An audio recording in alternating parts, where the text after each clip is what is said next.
Welcome to Milan Recording Studios. My name is James Pavel Shakras, and in today's video, I kind of wanted to introduce you to the newest acquisition here at Milan Recording Studios, which is the Viscount Legend 70s. Now, what makes this instrument special? There's a few different things about it. One of them is that it's hand-built in Italy, which is not commonly seen in modern digital pianos. Also, it's modular, which means you can take all of these control sections and move them around to wherever the heck you want on the instrument, which is really cool. But one of my personal favorite things about it is not only that its main claim to fame, which is that it emulates and does very well various 1970s era instruments like the Fender Rhodes and the Wurlitzer 200, but also the amount of control you have with the sound is unlike anything else I have here at the studio. You can layer more effects and layer more sounds together in more ways with this instrument than with anything else I have here at the studio. And today I thought it would be fun to kind of take a look at some of its capabilities and layer together a couple of different sounds and have some fun with some really cool music. So what I'm going to be performing in today's video is Scarlatti's keyboard sonata K.380. And why Scarlatti? Well, this instrument is made in Italy, and I thought it would be kind of cool to perform some sort of Italian music on it. And what better music to perform on an Italian keyboard instrument than music from Italy's best harpsichord player during the Baroque era. At least that's what many people during the time considered Scarlatti to be, Italy's greatest harpsichord player.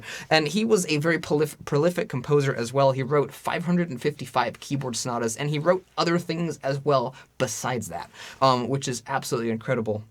His music was absolutely beautiful, really fascinating, and it was also a bit different than a lot of the music at the time, and it really helped pave the way into the new era, the classical period that came after the Baroque era. So Scarlatti's music was new, fresh, fun, and interesting, and I think we will take a look and see how that sounds on a new, fresh, fun, and interesting digital piano. So let's give you a closer up view of the control panel, and I'm going to blend a couple of these sounds together and show you just kind of the workflow of using this instrument, because it's very fun and very easy and super intuitive.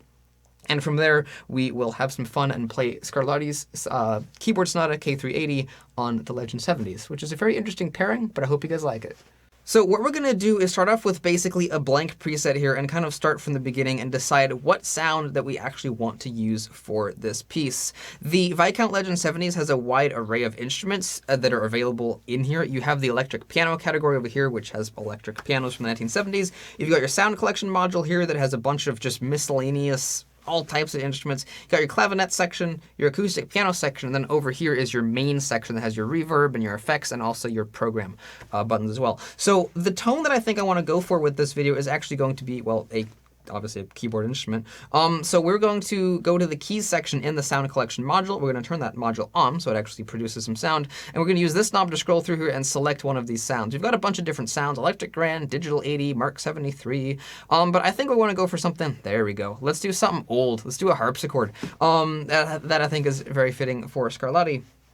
And honestly, I think just the default harpsichord sound will be fine. There is only one harpsichord sound on here. There's also a clavinet within the sound collection module, and some accordions and stuff, but I think the harpsichord will be the best setting here. Let's take a quick listen to hear how that sounds.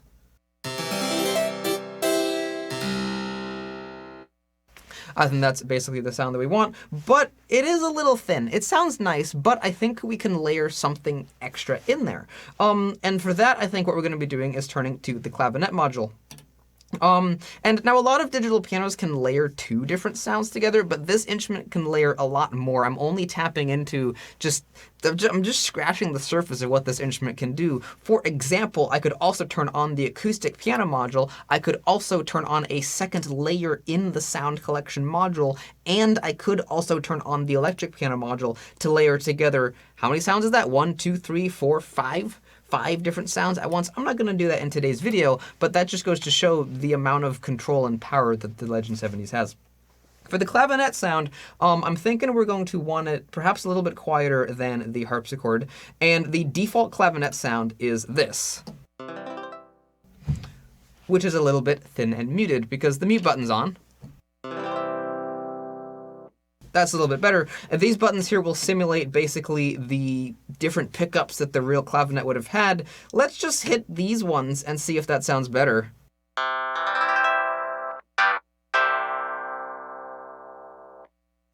I think that that does actually sound a little bit better. I wonder if this amp, does that affect everything?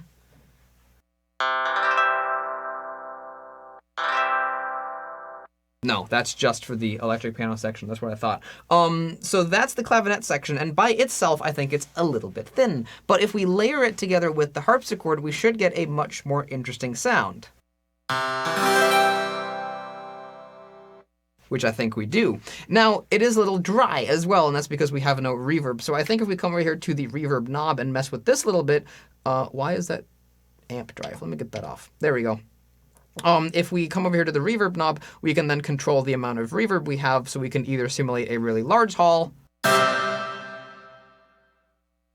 or something a bit more manageable.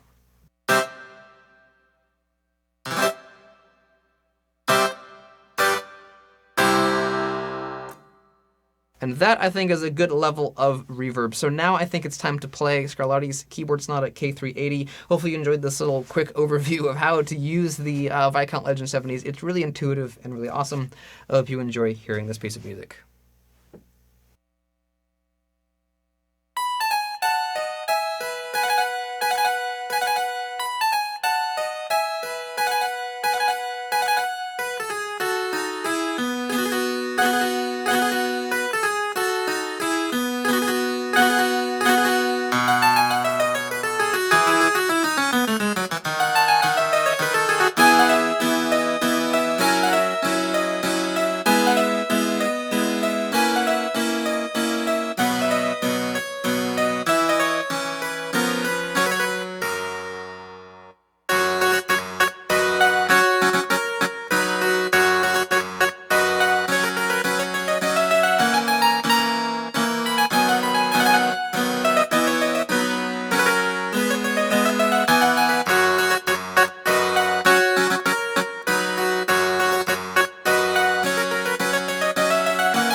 I really hope that you guys enjoyed that video hearing the K.380 Keyboard Sonata by Scarlatti performed on the Legend 70s instrument. Like I said, it's a very interesting pairing, but it's one that I think is very, very fun. And I think one of the biggest takeaways, there's a few takeaways you can make with the Legend 70s. It's cool, it looks great, it sounds good, but one of the biggest things about it for me is that it's really fun to work with. It's really fun to layer sounds and build sounds and add effects. I didn't use many effects in here, just the reverb. But if you were to use effects in here, you've got a whole bank of effects. You can layer two different ones at the same time. You can do so many things with the sound of this instrument that I just thought I'd show you a little bit. What we discussed in today's video is just a tiny, tiny amount of what this instrument can actually do, and that is why I'm really proud to have the Viscount Legend 70s here at the studio. Many thanks to Francesco from Viscount for sending me this instrument and allowing me to keep it forever here at the studio, which is absolutely fantastic. It's very quickly become a member of the family, so to speak, here at the studio, and it will definitely be used very, very often here in the studio. If any of you guys liked my videos and you want to support the channel, you might want to think about joining my Patreon account. Essentially, by joining that account and donating a little bit of money, you're able to really help me go a long way with the channel and to continue to support me and allow me to create really fantastic videos about interesting keyboard instruments. So if any of that sounds cool and you do any of that, thank you very much, and I will see you in the next video. Goodbye.